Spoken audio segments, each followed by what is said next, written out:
One of my closest working affiliates, Johnny Ray, has come out with 2 new products that, since it dropped on their website and their social media, have sparked all sorts of questions from you guys to me because I haven't covered them in a video yet. So I figured let's just make a general video answering what these are for and how they're used.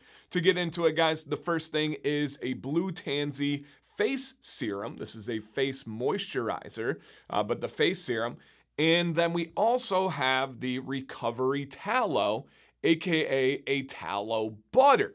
So the main question I get is, Dan, can I use these on the beard? And then beyond that, if so, if not, what's the best use? What else can I use it for? And we're just going to dive right in and answer the question.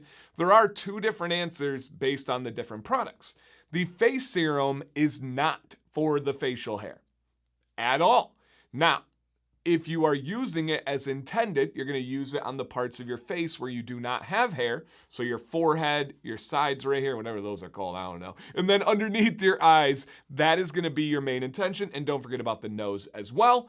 It is not for the beard. Now, if you are worried about it getting in your beard, you're just going to use a little bit. I literally use 2 pumps of this. It is incredible, by the way. I test everything from this company before they put it out for the most part. I'm sure there's some rare exceptions, but this will give you guys an idea. I've been using this for a while now. It's got their classic little pump top. I use 2 pumps. That is it. More than that is excessive. Everybody's got about the same size face, right? I got a big melon, so it's even bigger than a lot of people. I also have dry skin. 2 pumps is enough. We're talking face serum, all right? Talking face serum. So do not put this on the beard. It is not intended for the beard. Will your beard fall out if you rub it in there? No, but over time, it's just not something that it's intended for or designed for the infrastructure of your beard, the pH level, the pores, the hair type, all of that. So not for the beard, but for the face on a clean face after washing. Now the tallow butter, the recovery tallow, they have 3 different scents that they offer. This one is my favorite by far. It's a citrus scent. I also have the still meadow, which is lemongrass and lavender. This is the one Sam and I started with when we were testing, and I do like it, but the lemongrass is pretty strong. You gotta like lemongrass. We're gonna go with this. Then they have another one that is fir, and it smells like, not like animal fur, but fir like the tree. It smells like pine. And that one's enjoyable for me, but Sam doesn't like it, so I don't really rock with that outside the tester. But the citrus one is awesome.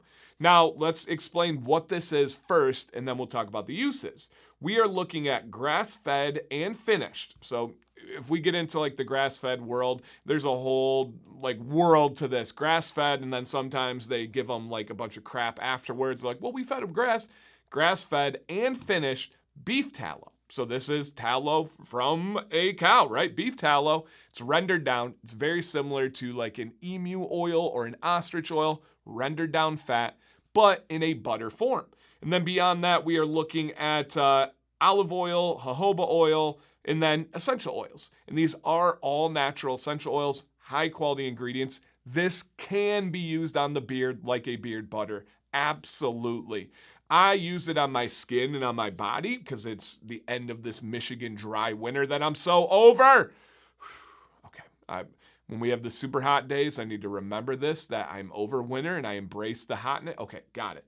But I really like this on my body. They call it a recovery tallow because this is something that if your beard really is feeling off, you went on vacation, you didn't drink enough water, and you're feeling a little dehydrated, you need like that really big boost back, this is something that could really help that process. Tallow is extremely nourishing. It has been huge in the women's cosmetic industry for a while now. We're just kind of catching up in the beard world. And a few companies have dabbled with it already. I'm not saying that they like brought this here or invented it, but it's a really good option for your skin and for your beard. So face serum, not on the beard. Tallow, totally fine. Use this on the other areas. And this is a really big statement. To this point, this is my most used face serum. I have all sorts of great ones that I rotate through. Ones that are more kind of oil-based and seem like a beard oil. Ones that are more cream-based like this and seem more like a moisturizer. This one has been the lightest that I've used, where I don't feel like I have like a big film afterwards, or I feel like there's a bunch of oil. And I do have places and times for those ones. I just got to make sure I dial in the right amount, which I'm still tinkering with on some. But this one's incredible. 2 pumps. I'm good to go, and I feel right. If I don't use it, I almost set myself up for failure. I never really moisturized my face before the last, 6 months. I would dabble here and there, but I just didn't stay consistent with it. Now that I've been consistent, if I ever miss, I feel it. My skin feels dry, and again, it's in the winter, so it's the worst timing possible. But I hope that helps out you guys and answers the questions of where these are intended for and how you use them. Down below, questions about this? Is there another product category that you're like, I don't know if this is for the beard or if it's not? Please, I'd love to make more of these. And then finally, have you tried any of these products from Johnny Ray? Let us know down in the comments. Thank you for watching today, you guys. I hope somebody learned something or at least was entertained with positive vibes. My name's Dan C. Bearded. Hit that thumbs up and subscribe if you're not. Please stay bearded and stay positive.